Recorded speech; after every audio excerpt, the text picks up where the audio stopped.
Bien, écoutez, bonjour et merci au CRES d'avoir organisé cette journée. Alors moi, je suis très admirative de la complémentarité des différentes présentations qui viennent d'être faites par mes collègues. Et donc moi, je vais vous présenter le programme de soutien aux familles et à la parentalité dont j'ai la responsabilité du développement en France. C'est un programme de renforcement, alors pour vous refaire un historique bref, hein, c'est un programme donc de renforcement des compétences familiales, c'est-à-dire que sa spécificité, c'est de s'adresser à la fois aux parents et aux enfants. C'est un programme qui a été créé par le docteur Carol Kempfer aux États-Unis en 1982-85 et qui a été choisi en 2011 par Santé publique France au regard de ses résultats et au regard de ses missions de promouvoir des programmes à données probantes. Donc, ça fait 10 ans qu'au sein du CODES 06, nous travaillons à l'adaptation et à la validation de la version française de ce programme. Et nous avons commencé par valider la version française pour les familles avec des enfants de 6 à 11 ans, avec divers temps d'adaptation, comme dans Panjo, c'est à peu près le même procédé, c'est-à-dire une adaptation culturelle, une adaptation où nous avons bien évidemment revu le vocabulaire, les exemples qui étaient proposés aux parents, les différents types de mise en situation. Nous avons réécrit les différents guides d'animation de ce programme une des adaptations que nous avons pu faire, c'est d'orienter pour un programme qui était initialement prévu pour la prévention des conduites addictives, cette orientation vers tabac, alcool paraissant quelquefois inadaptée aux parents d'enfants de 6, 7, 8 ans.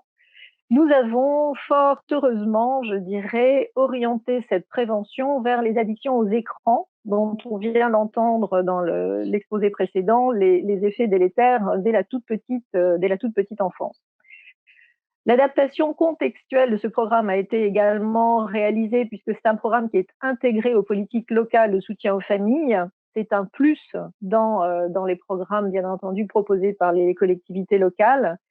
Et d'ailleurs, nous favorisons l'implantation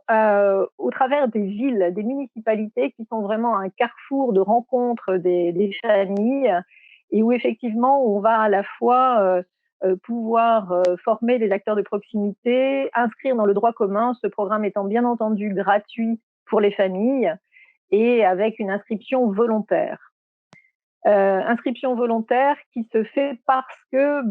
comme un peu sur le modèle de Panjo là aussi, on a aussi 5 jours de formation à ce programme. Les 2 premières journées étant destinées à connaître intimement le programme PSFP, à savoir ensuite comment faire pour le présenter et le promouvoir auprès des familles qui pourraient être intéressées et bénéficiaires de ce programme. S'agissant, en tout cas, nous faisons un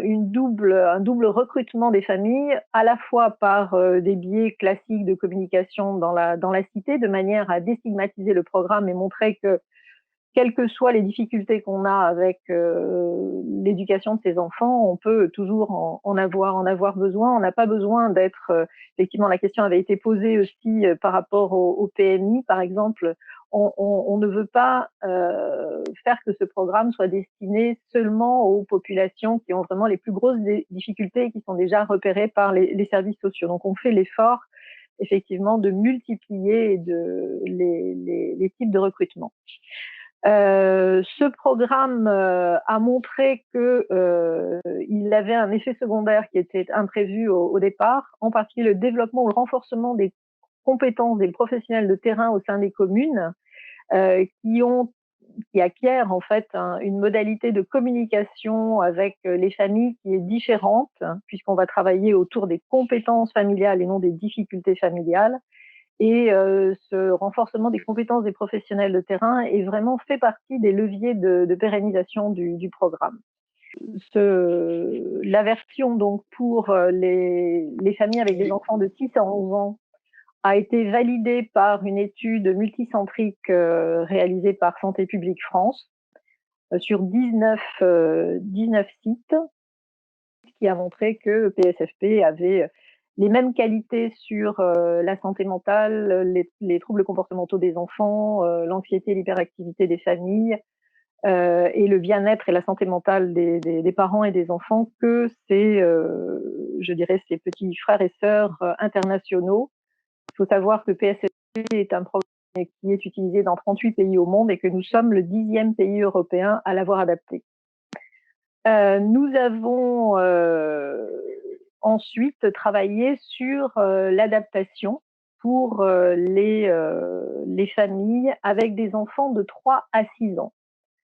Alors pourquoi? Ben, là, on va reprendre à la fois ce qu'ont dit Monsieur Dunia et Madame Sampé. Accompagner le développement du jeune enfant en intervenant le plus précocement est un levier puissant de réduction des inégalités sociales de santé. Elles se mettent en place dès la grossesse et s'installent durablement lors de la petite enfance. Et puis, si on fait des efforts effectivement pour perturber donc ces cycles générationnels négatifs, on va pouvoir, dit l'OMS,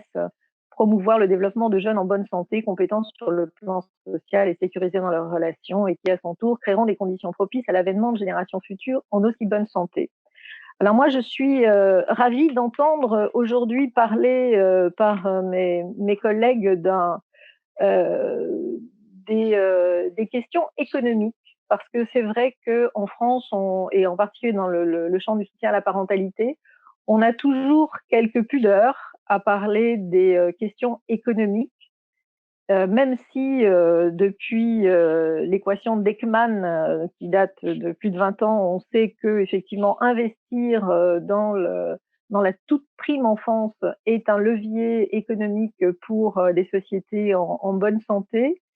Et même si on sait aussi au travers des évaluations nombreuses financières outre-Atlantique des programmes de soutien à la parentalité basés sur des données probantes, il y a en général, on dit un retour sur investissement à moyen terme de 10 euros pour 1 euro investi. Ces bénéfices étant partagés à 20% par une meilleure santé des populations qui en ont bénéficié et 80% de coûts sociaux non induits. Ça m'amène aussi à dire que ce qui serait intéressant, c'est que effectivement il y ait comme alors on rêve des chiffres dont a parlé Michel Dunia et des milliards de livres, des milliards, j'exagère peut-être, là c'est peut-être des millions, enfin bref, des sommes importantes de financement qui sont dédiées à ces programmes. C'est vrai que on a vu que ce soit pour Panjo ou pour PSFP, ce sont des programmes dont la mise en place est longue et lente et concerne quelquefois trop peu de familles pour les financeurs. En revanche, ce sont des programmes dont les effets sont connus, sont prouvés, et plus on les développera, et mieux ils seront évalués, mieux ils seront connus, et moins finalement leur coût sera important. Alors, on a développé le 3-6 en France aussi parce que quand nous présentons le PSFP 611, il y a énormément de familles qui viennent nous voir avec des enfants plus jeunes et qui sont soucieuses, elles aussi, de savoir comment effectivement faire que leurs petits arrêtent de mordre leurs copains ou arrêtent de se faire remarquer à droite et à gauche et qui voudraient vivre en bonne harmonie avec leurs enfants. L'adaptation du 3-6 en France, nous avons suivi le même processus que pour ce que nous avions fait pour le 6-11, à savoir un retour vers les expériences internationales autour de ce programme. Carole Kempfer, c'est elle qui l'a créé un peu après, en fait, le 6-11 est le premier programme qu'elle ait créé, et ensuite elle a créé un programme pour les plus jeunes. Donc, retour vers les expériences internationales. Nous avons à nouveau fait plusieurs étapes d'adaptation du programme qui ont été, nous avons fait avec l'aide des villes où les formateurs étaient déjà aguerris au 611, en particulier celles que j'appelle toujours mes villes canal historiques, à savoir Mouans-Sartoux et Grasse dans les Alpes-Maritimes. Donc, qui ont fait une première expérimentation du programme en 2018, et puis ont recommencé avec de nouveaux groupes de parents en 2019, cette fois accompagnés par la ville d'Aubagne, qui nous a permis d'avoir sur ces 5 éditions de PSFP 45 familles et c'est cette fois le département de santé publique, du CHU de Nice, hein, qui a, fait la validation en pré et post-test, pas avec un casier expérimental comme l'avait fait, Santé publique France, mais avec une expérimentation plus légère, une étude plus légère, mais en utilisant en tout cas les mêmes questionnaires que ceux qui ont permis la validation du PSFP 6-11. Alors,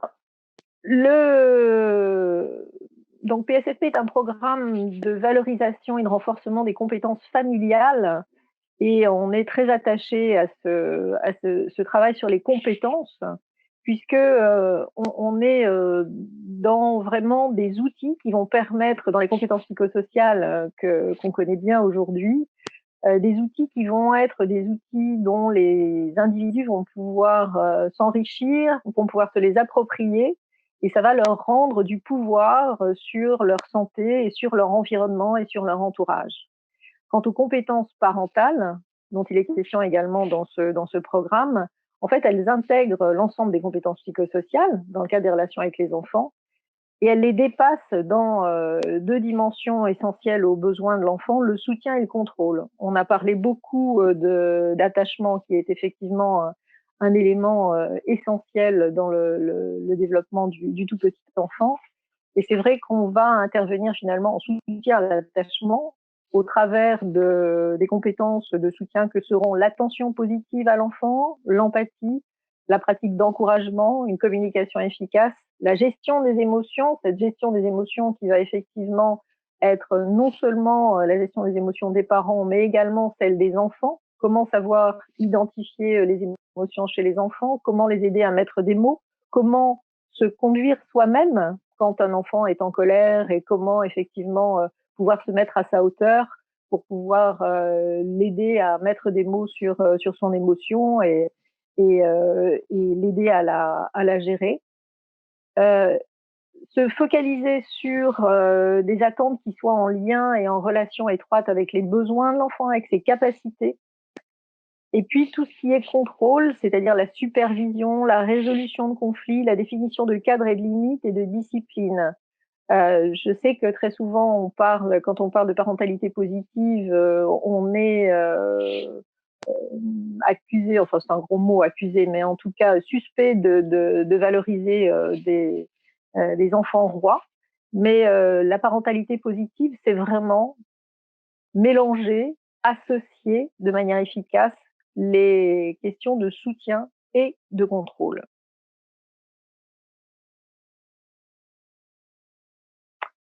L'intérêt du travail sur les compétences, c'est aussi qu'on est dans une approche de santé mentale, de promotion de la santé mentale. On n'est pas dans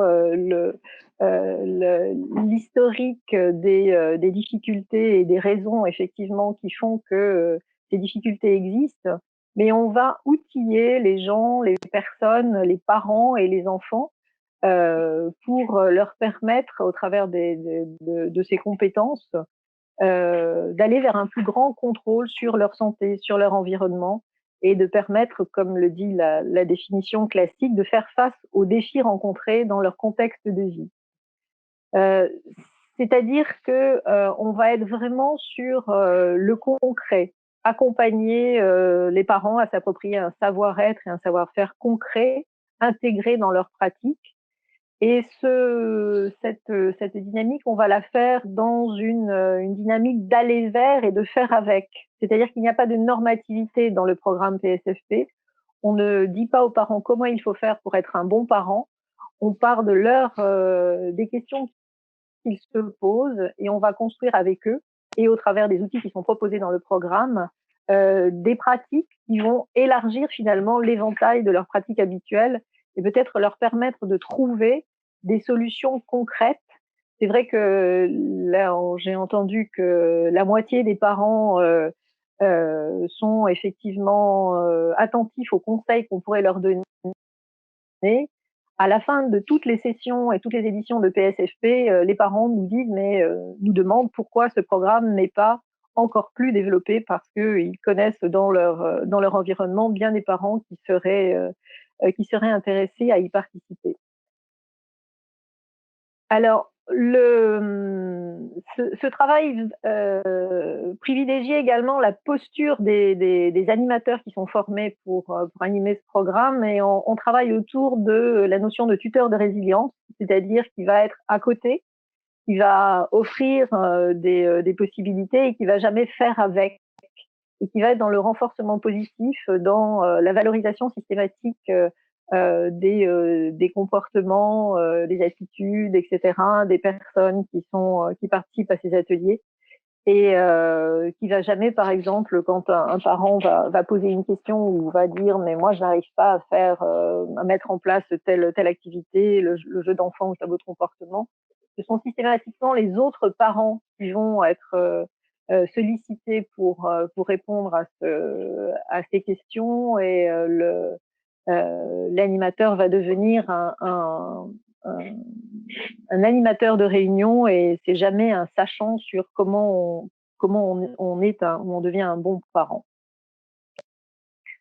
Alors, les compétences développées dans PSFP, donc développer son attention positive, adapter ses attentes aux capacités et besoins de l'enfant, identifier et gérer ses émotions et celles de son enfant, formuler des encouragements et savoir dire non, mieux communiquer et formuler des demandes efficaces, pratiquer une discipline progressive. Et les outils d'animation qu'on va utiliser au travers des différents ateliers qui sont proposés aux familles, ce sont des exposés, des échanges, des exercices. On a des supports vidéo qui mettent en scène effectivement des parents et des enfants avec les outils que nous proposons, des mises en situation, des expérimentations au cours de l'atelier, et puis des mises en pratique à domicile qui vont être évaluées par le parent au fur et à mesure du développement du programme. En pratique, on accueille donc une dizaine de familles et leurs enfants pendant 12 sessions, 12 sessions qui vont durer 1h45. On a un goûter on accueille les parents avec un goûter qui va durer une quinzaine de minutes. Pendant la première heure, on a 2 animateurs qui vont être avec les parents et 2 animateurs qui vont être avec les enfants. Cette première heure chez les parents, donc on va travailler les compétences dont je vous ai parlé plus tôt. Chez les enfants, étant donné leur âge, il va y avoir une demi-heure de temps calme et une demi-heure consacrée à une activité qui est en parallèle avec la thématique qui est développée dans le groupe parent. Une demi-heure de temps famille, où là aussi on va être complètement concentré sur une activité très pratique et ludique en lien avec la thématique précisément étudiée, donc dans la première heure de temps. Donc au total, on a 1h45 d'ateliers. Les ateliers ont lieu une fois par semaine. Comme dans le 600 où on s'est interrogé sur la meilleure temporalité du placement des ateliers dans la journée, et on n'a toujours pas trouvé mieux que la fin de l'après-midi et après l'école, donc ce qui explique qu'on accueille avec un goûter initialement. Quelques villes, en tout cas au Bagne, avaient fait le mercredi matin. Le mercredi matin, le problème, c'est que nous n'avons pas les familles qui travaillent, donc on a toujours privilégié ce temps plutôt en fin de journée. Donc 12 ateliers d'1h45, 15 minutes d'accueil goûter, une première heure simultanée avec les parents d'un côté, les enfants de l'autre, avec vraiment une adaptation très précise pour le groupe enfant, pour avoir premièrement un temps calme, et puis deuxièmement une courte activité qui soit en lien avec